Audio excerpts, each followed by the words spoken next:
قابل صد احترام مؤکر معزز اکابر علماء،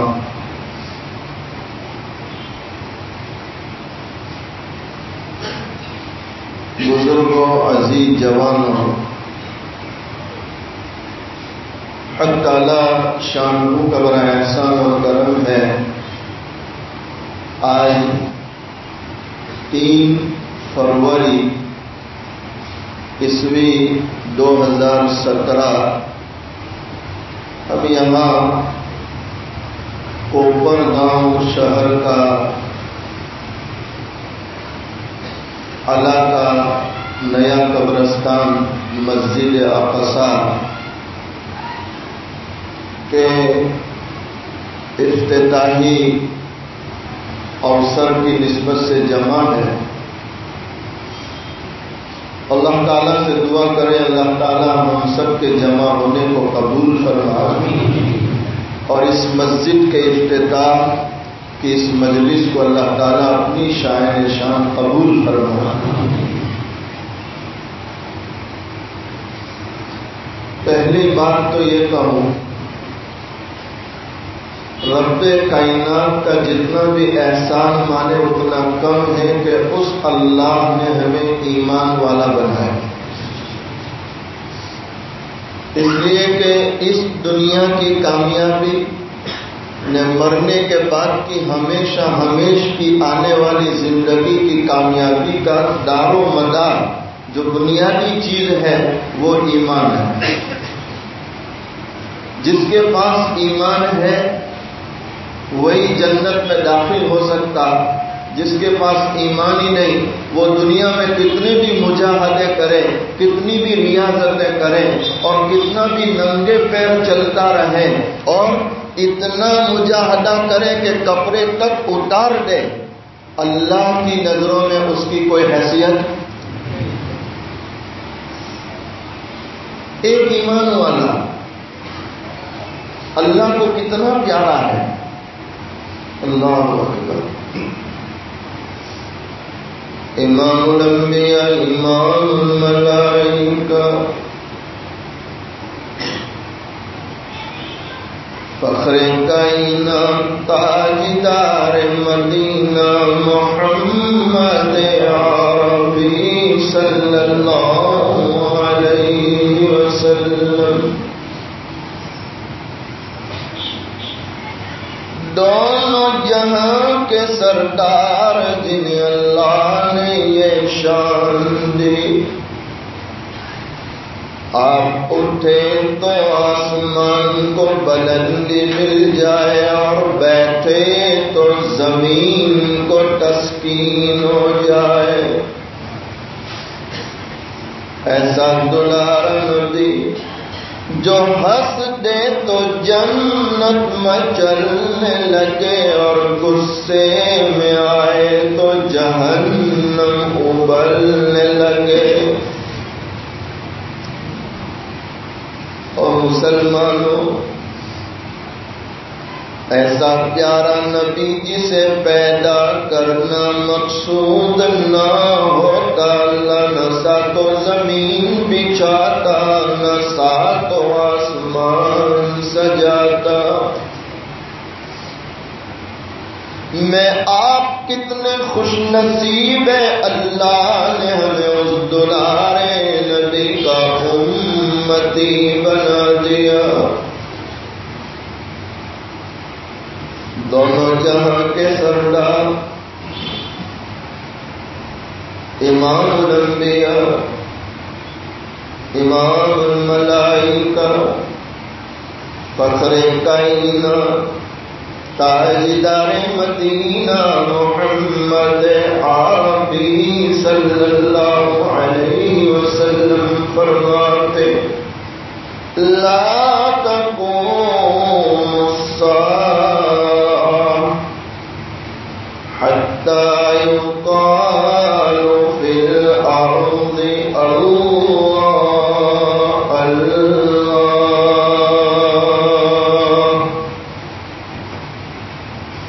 دونوں جہاں سردار حضور پاک صلی اللہ علیہ وسلم فرماتے ہیں کہ قیامت قائم نہیں ہوگی، یہ زمین درہم برہم نہیں ہو سکتی، یہ آسمان کا نظام تتر بتر نہیں ہو سکتا، حتی یقال فی الارض اللہ اللہ،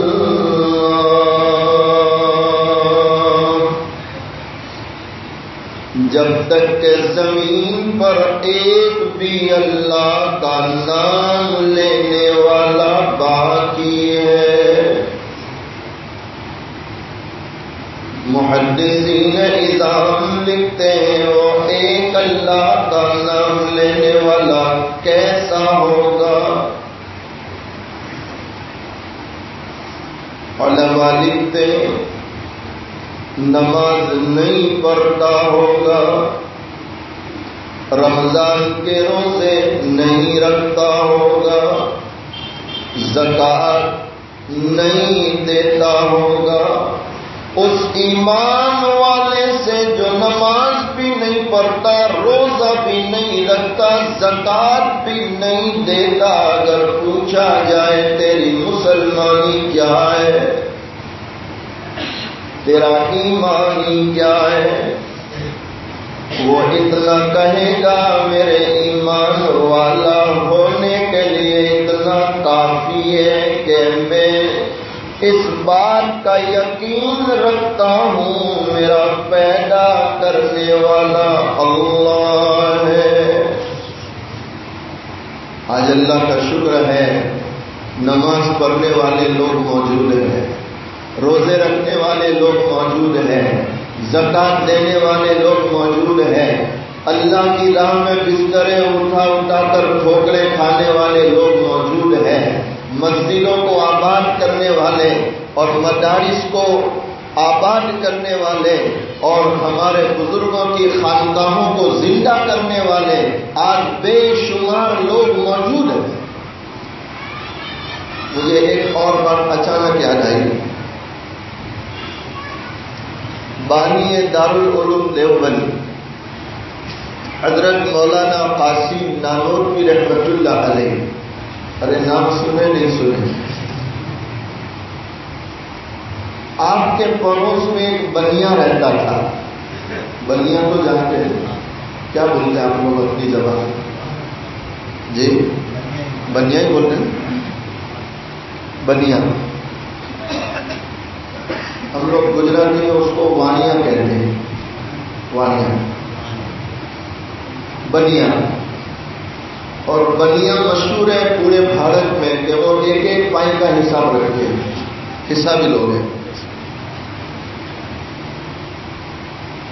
حضرت نانوتوی رحمۃ اللہ علیہ کا پڑوسی ہے اور وہ آگ کی عبادت کرتا تھا، آگ کی، یعنی مشرک تھا، اس کا انتقال ہو گیا۔ رات کو حضرت مولانا قاسم نانوتوی رحمۃ اللہ علیہ اپنے بستر میں گئے، آنکھ لگی، خواب دیکھا تو آپ دیکھ رہے ہیں کہ وہ بنیا آگ کی پوجا کرنے والا جنت کی سیر کر رہا ہے۔ کس کی سیر کر رہا ہے؟ بھائی جا سکتا ہے؟ جبکہ مشرک تھا، آگ کی عبادت کرنے والا تھا، کیسے جنت میں چلا گیا؟ حضرت نانوتوی رحمۃ اللہ علیہ نے پوچھا میرے بھائی تو میرا پڑوسی تھا، آگ کی پوجا کرنے والا، تو جنت میں کیسے چلا گیا؟ کہنے لگا مرنے سے پہلے میں نے میرے اللہ کو دل میں کہا کہ اے اللہ یہ قاسم نانوتوی جیسا ایمان والا ہے، میں بھی وہ ایمان قبول کرتا ہوں۔ نہ کلمہ پڑھنے کا موقع ملا ہے، کچھ بھی نہیں، بس دل سے ایمان قبول کیا۔ کون سا؟ کہ نہ قاسم جو ایمان رکھتا ہے اللہ میں بھی وہ ایمان قبول کرتا ہوں، بس میرا یہ ایمان اللہ کو اتنا پسند آیا کہ مرنے کے ساتھ بغیر حساب کے مجھے جنت میں داخل کر دیا۔ میں اور آپ اس مالک کا شکر ہے کہ ہم تو پیدائشی مومن ہیں، ہمارے ماں باپ ایمان والے، ہمارے باپ دادے ایمان والے اور ایمانی زندگی گزار رہے ہیں، تو ہمارا اللہ ہمیں معاف کرے گا کہ نہیں کرے؟ جنت میں داخل کرے گا کہ نہیں کرے؟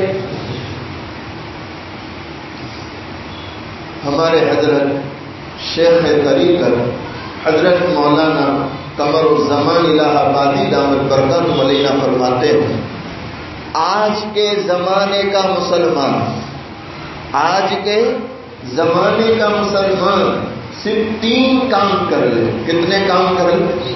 3 کام، سیدھا جنت میں چلا جائے گا۔ کتنے کام کر لے؟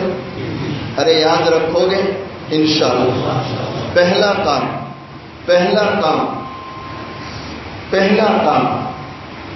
5 وقت کی نماز پابندی کے ساتھ پڑھے۔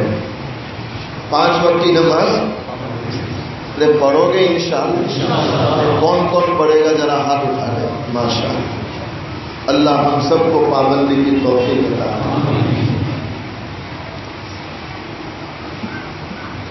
ایک تو نماز پڑھو اور پھر نماز کو نماز بنا کر پڑھو۔ ایک اور واقعہ اچانک ذہن میں آیا،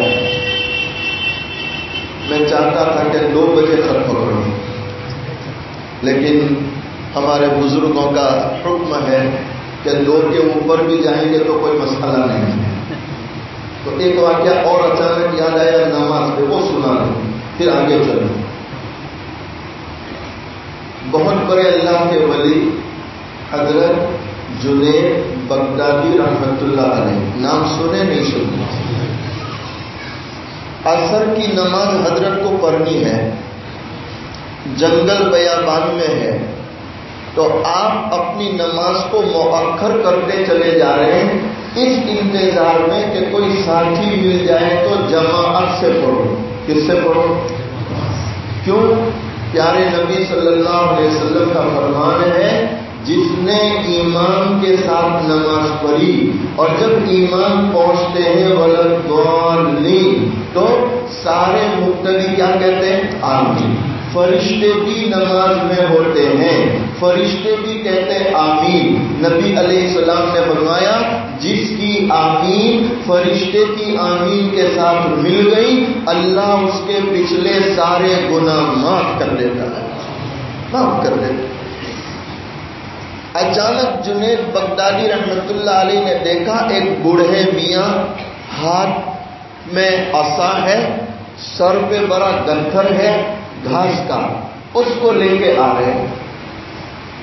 قریب آئے تو سلام کیا، کہا بوڑھے میاں عصر کی نماز ہو گئی کہ باقی ہے؟ بیٹا باقی ہے، میں بھی انتظار میں تھا کوئی مل جائے تو جماعت کروں۔ کہا بوڑھے میاں وضو بنا دو۔ بیٹا اللہ کا شکر ہے وضو ہے۔ کیا جواب دیا؟ وضو۔ پیارے نبی علیہ السلام نے فرمایا، میری امت میں جو اپنی روزی کو آسان بنانا چاہے اس کو چاہیے وضو کا اہتمام کرے۔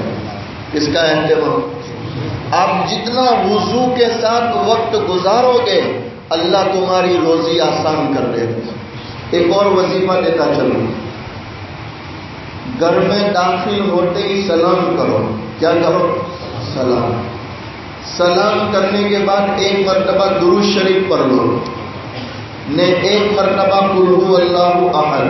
ارے آسان ہے کہ مشکل ہے؟ سلام کر کے داخل ہو، سنت ہے پیارے نبی علیہ السلام۔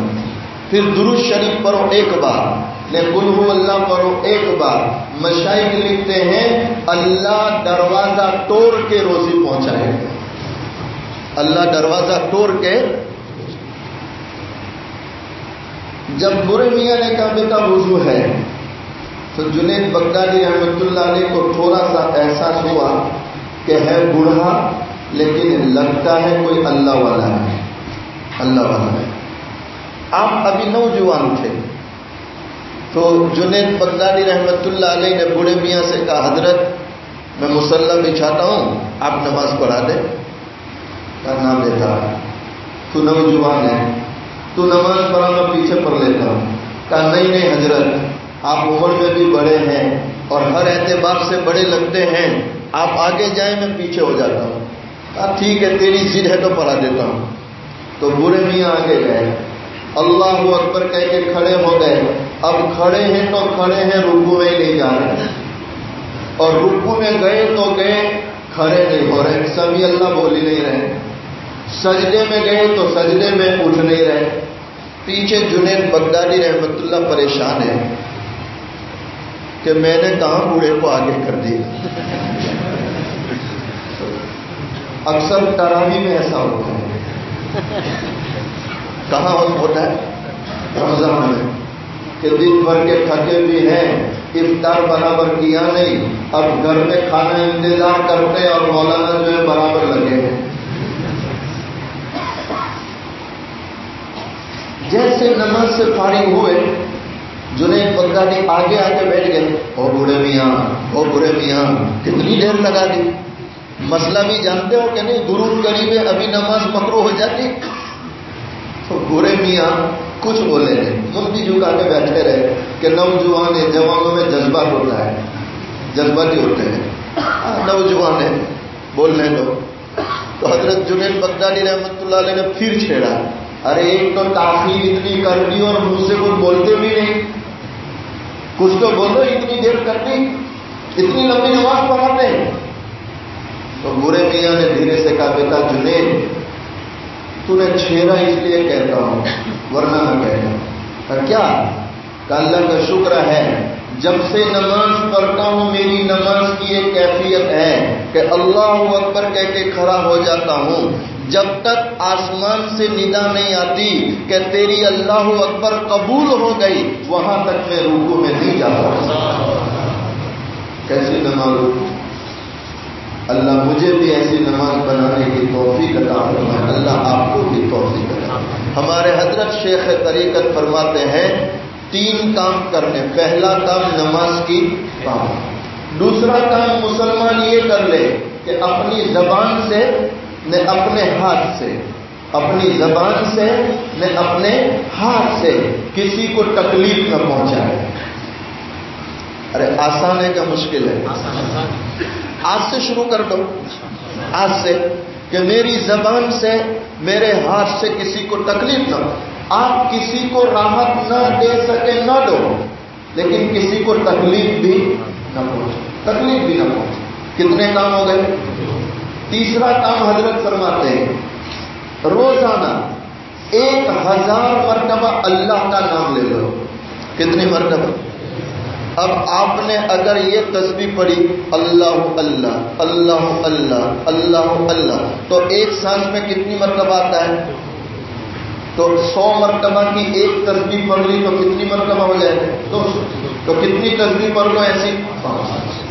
حضرت شیخ طریقت فرماتے ہیں آج کے زمانے کا مسلمان اگر یہ 3 کام کر لے گا آسانی کے ساتھ جنت میں داخل ہو جائے گا, آسانی کے ساتھ.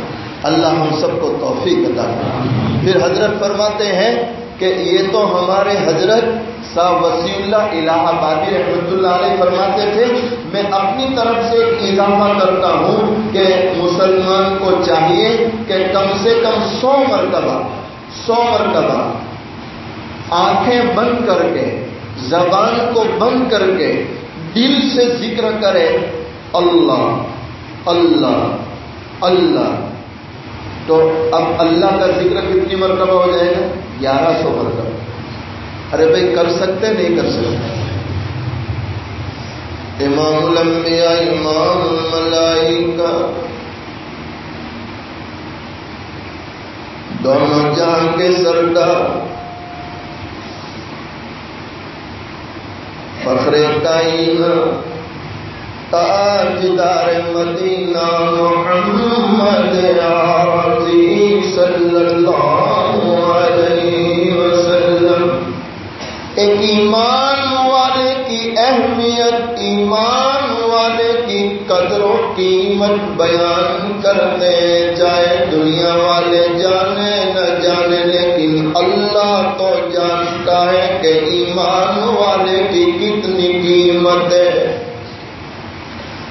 مسلمانوں میں آپ خوش نصیب، اللہ نے ایمان والا بھی بنایا اور محمد عربی صلی اللہ علیہ وسلم کا امتی بھی بنا دیا۔ آپ علیہ السلام فرماتے جب تک ایک ایمان والا بھی دنیا میں باقی ہے قیامت نہیں آئے گی، سارا نظام برابر چلتا رہے گا۔ ہم ڈنکے کی چوٹ پر اہل دنیا کو یہ کہتے ہیں کہ تمہاری جو دکانیں چل رہی ہیں، تمہاری جو فیکٹریاں چل رہی ہیں اور تمہارے جو کاروبار چل رہے ہیں وہ تو ایمان والے کے صدقے میں چل رہا ہے، ایمان والے کے صدقے میں چل رہا ہے۔ اللہ کا شکر ہے اللہ نے ہمیں ایمان والا بنایا اور محمد عربی صلی اللہ علیہ وسلم کا امتی بنایا۔ آج ایمان والوں کے یہ جذبات، ایمان والوں کی یہ قربانیاں کہ ایسی عالیشان مسجدیں تیار ہو رہی ہیں۔ یقیناً مجھے یاد ہے جب اس مسجد کا سنگ بنیاد تھا، کھلی جگہ تھی، پڑوس میں قبرستان، ادھر بھی پرانا وہ سیٹ ڈالا ہوا پتھروں کا۔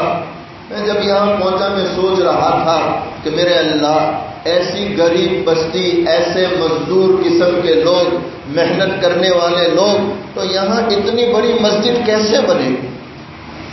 لیکن جب بستی والے ارادہ کر لیں اور اللہ کے بھروسے پر کھڑے ہو جائیں تو پھر اللہ کیا کرتا ہے؟ مدد کرتا ہے۔ آپ دیکھ لیں بستی والوں کی قربانیوں کا نتیجہ۔ ابھی مولانا عبدالرب صاحب نے مجھے راستے میں بتلایا کہ گھر گھر میں ڈبے رکھے گئے، مردوں نے، عورتوں نے ان ڈبوں میں روپیے ڈالے۔ آپ دیکھیے اس کا نتیجہ، کتنی خوبصورت عالیشان مسجد بن گئی۔ اور میں راستے میں آیا تو مولانا نے فرمایا کہ مسجد اقصی میں جانا ہے۔ میں نے کہا پھر تو معراج شروع ہو جائے گی۔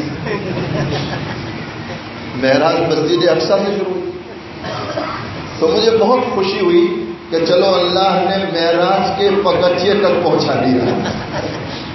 جہاں سے معراج شروع ہوئی نبی علیہ السلام، اس سیڑھی تک اللہ نے پہنچا دیا۔ اب ظاہر بات ہے جو مسلمان اس مسجد کو آباد کرے، ایک تو آباد کیا ہم نے خوبصورتی کی لائن سے، کون سی لائن سے، اور اس کی کیا فضیلت ہے؟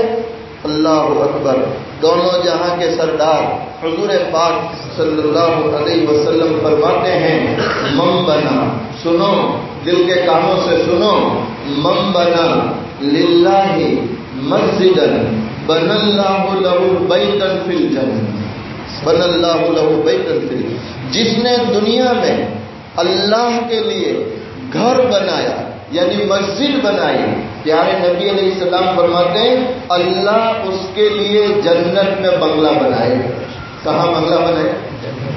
تو چند صحابہ کھڑے ہوئے، غریب، مزدوری کرنے والے، یا رسول اللہ صلی اللہ علیہ وسلم ہمارے پاس اتنا روپیہ نہیں ہے کہ اللہ کا گھر بنا سکے، تو ہمیں یہ فضیلت کیسے ملے گی؟ آپ نے فرمایا تم میں نہ کوئی مزدوری کر کے ایک اینٹ مسجد میں دے دے، اور ایک اینٹ بھی نہ دے سکے، ایک چھوارا، ایک کھجور دے دے، اللہ اس پر بھی اسے جنت میں بنگلہ دے۔ جتنے لوگوں نے اس مسجد میں اپنا مال لگایا جس لائن سے، بھئی جنت میں اس کا بنگلہ تیار ہو گیا کہ نہیں ہو گیا؟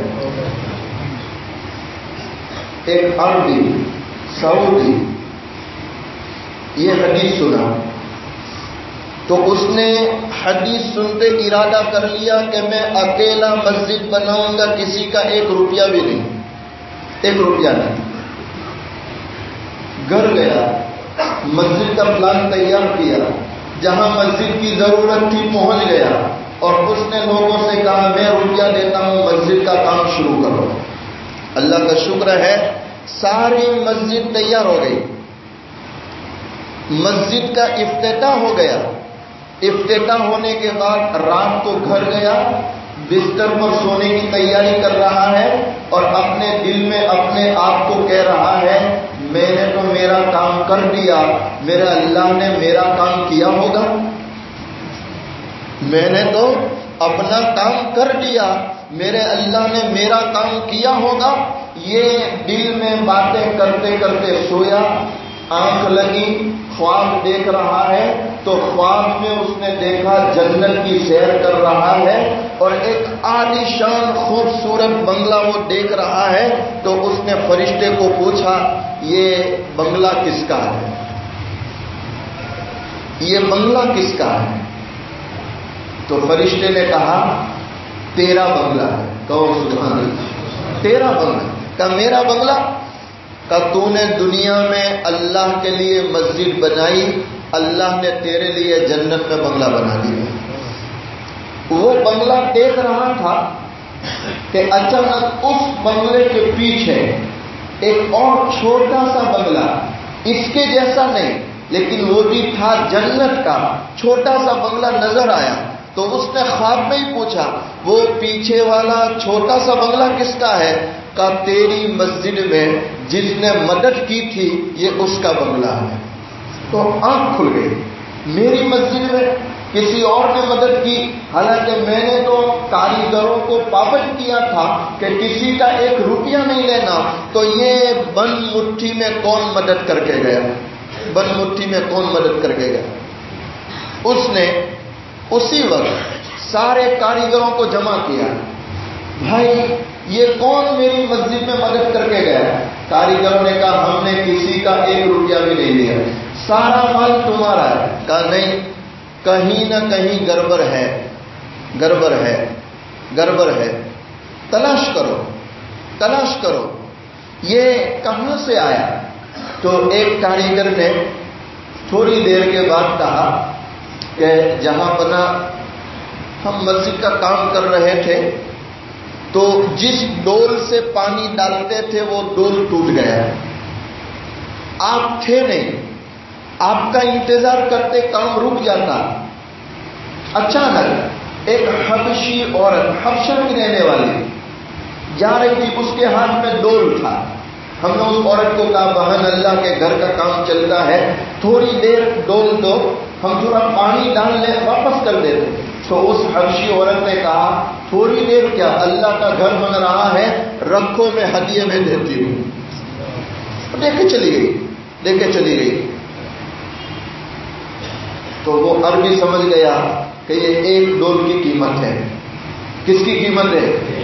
نہیں، اب تو تم کو یقین ہو گیا کہ 1 اینٹ رکھنے والے کو بھی بنگلہ ملے گا انشاءاللہ۔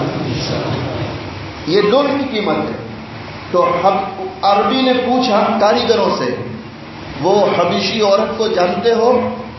کہاں فلاں بستی میں رہتی ہے، فلاں جگہ اس کا گھر ہے۔ یہ عربی اس کے گھر گیا، سلام کیا، وہ حبشی عورت باہر آئی۔ اب یہ عربی پوچھ رہا ہے تیری اس ڈول کی قیمت کیا ہے؟ اس نے کہا 10 ریال۔ تو جیب میں ہاتھ ڈالا، کہا تیرے 10 ریال لے لے۔ عورت نے کہا نہیں چاہیے۔ تو اس نے 100 ریال نکالے، کہا لے لے، کہا نہیں چاہیے۔ تو اس نے کہا 1000 ریال لے لے، کہا نہیں چاہیے۔ تو اس نے کہا 10,000 ریال لے لے، کہا نہیں چاہیے۔ تو اس عربی نے کہا 1,00,000 ریال لیتا ہوں، لے لے۔ اس عورت نے کہا کب تک قیمت لگائے گا؟ کب تک قیمت لگائے گا؟ کہا کیوں نہیں لیتی؟ کہا میرے بھائی جو خواب تو دیکھ کر آیا ہے وہ خواب میں بھی دیکھ چکی ہوں، تو کیا میں چند ریالوں کے خاطر اپنا جنت کا بنگلہ ضائع کر دوں؟ یہ ہو سکتا؟